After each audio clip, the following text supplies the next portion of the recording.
Our next journey into the fantastic scenario of First Drop being charged with the future of some of our favorite attractions brings us to one of the most talked about amusement parks in the world.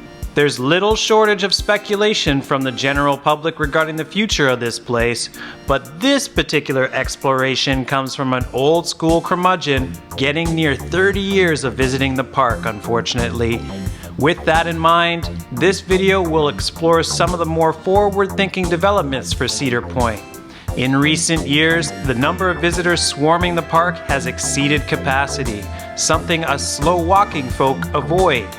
And with a park always looking to be in the forefront of the amusement industry, serious consideration will be needed to be taken in mind to accommodate even more traffic in the future. With a new coaster all but certain for 2022, this would still leave them in position to open 3 more this decade.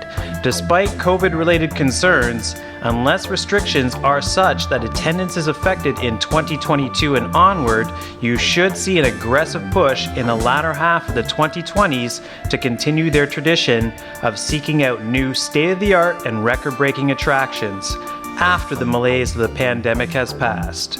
The park celebrated record attendance numbers before the outbreak, and there is no reason to assume that this trend will not continue. Gerstaller have announced that in 2022 they will be announcing a new prototype and North American record-breaking coaster. The wording of the announcement leaves a lot to play with as far as what type of record they'll be aiming for, and it may also be one that has long been out of reach for Cedar Point. While a record degree of a drop could also be part of the construction of this coaster, the inversion record for North America is easily within reach, as this was only recently broken by a steel curtain at Kennywood Park. A 10 inversion coaster may be an underwhelming announcement for coaster fans that are already aware of the intimate created designs already in action. But given the conditions of the pandemic playing no nice on budgeting the past 2 years, it makes perfect sense for a park to invest in a ride that is a little leaner on the wallet, but still could have those bragging rights. Add the fact that the first major collaboration with the Cedar Fair group, Hang Time at Knott's Berry Farm, has earned itself praise as one of the world's best designed Gerstaller Infinity coasters. It leaves a good impression that both companies would be on course for another collaboration. It also should be noted that the overall style of a Gerstaller coaster is a missing experience in the Cedar Point lineup. Problematic with this argument, however, is that Valravn only recently opened is a drop-focused coaster, and that would lend repetition with another design focused on this element. This does leave an Infinity launch-driven design, which even if it had the countless versions, would still create a bit of an overlap with Maverick's experience. In a perfect world, Disaster Transport would be resurrected in a Carnan-inspired experience, as the park is in desperate need of an indoor-focused ride. But more on that later. The most problematic aspect of Gerstaller's announcement, however, is the challenging nature of the location of the ride. The front section of Cedar Point, mainly near Wicked Twister, seems right for a new coaster. A little further on from here, the Magnum section of the park would be another spot that could use a new attraction to refresh the area. As Steel Vengeance and Maverick already draw many parkgoers, a new coaster to balance out the crowds would be welcome. Another alternative that is highly likely is a new Mack Rides launch coaster in a large form, after the success of Copperhead Strike at Carowinds. Keeping in line with Mack Rides, the next major addition after a few years could be a water coaster. Since Cedar Fair already does have a relationship with Mack, the new experts in this form of attraction. One look at the new Krampus Expedition gives light to the idea that this is in fact the answer the park is looking for their troublesome and now defunct Shoot the Rapids ride. A construction in the area where this ride was once located could also see the end of another coaster, as the nearby Cedar Creek Mine Ride, now in its 6th decade of operation, could and likely will see the end of its service life soon. Opening up this space would allow for substantial pathway access improvements, another flat ride, and the room for another coaster. It's not a change that would necessarily be welcome, but considering the evolving tastes of even younger thrill goers, it may be near time to say farewell to the Mine Ride, and a water coaster would provide a similar level of thrill as Cedar Creek did upon its opening. Access to Cedar Point is likely the largest problem the park currently has outside of the landlocked limitation of its location. Cedar Fair has, through its real estate purchases, made it clear that a resort reaching beyond the Panhandle is in their future. With the long-established Castaway Bay to the south and more recent Express property, the park in 2019 acquired the all-inclusive Sawmill Creek Resort, adding 235 acres to their land holdings. It's a major addition at the foot of the natural causeway that would be ripe for a connection to the park. But that is approximately 5 miles away. With Express and Castaway Bay already fully entrenched in the Cedar Point Club, the area has naturally established itself as the entry hub for the park. It would, however, be nice if it was free of the life-draining traffic that await you at any hour of the day before turning onto the causeway. Widening of the causeway itself is not realistically in the future, as an infrastructure project of that size is not foreseeable and forward-thinking.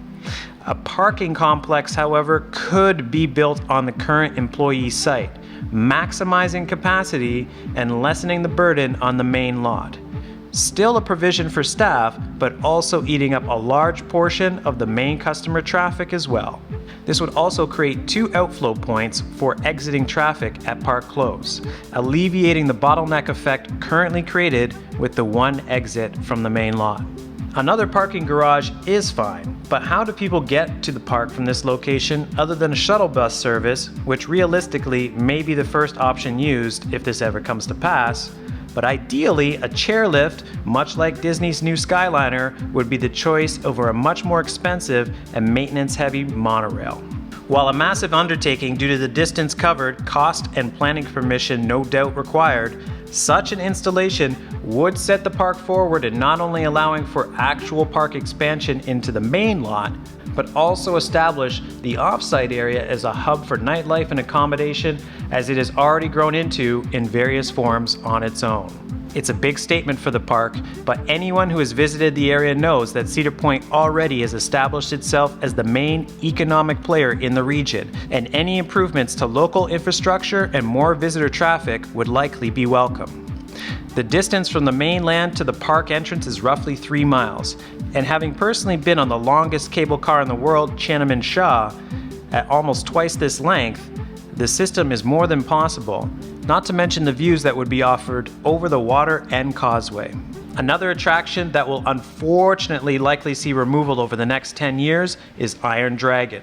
While I remove the obligation to speculate on a third roller coaster the park could add in the next 10 years' time, given light of new innovations that could be on offer, a flying coaster from the current options available seems a likely replacement.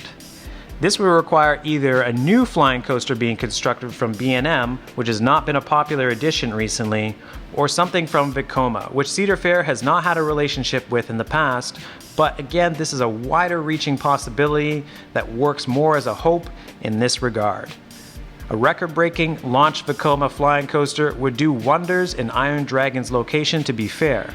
Long an area in need of another jewel of a ride to stand with Millennium Force. It is really hard to predict the direction this park will go given the unlimited options Cedar Point has. But one final addition that would be welcome and a nod to its past amusement history would be a dark ride of some kind. Cedar Point Boulevard is thankfully a vast space that unfortunately lacks a standout family ride, and a dark ride would suit this area in a no-brainer solution. Likely areas for this to be located would be where the old aquarium currently stands, or the patio area near Hugo's Italian Kitchen. What really is needed is an all-inclusive attraction to capture both the funhouse and ghost train elements not found currently in the carnival-esque area of the park. It is a far shout from what the park currently focuses on, but could be a good addition in a quieter year. Anyone who has been of late knows that Cedar Point is long in need of improvements to the experience of getting in and out of the park that has long outgrown the drive-in destination it established itself as in the years past.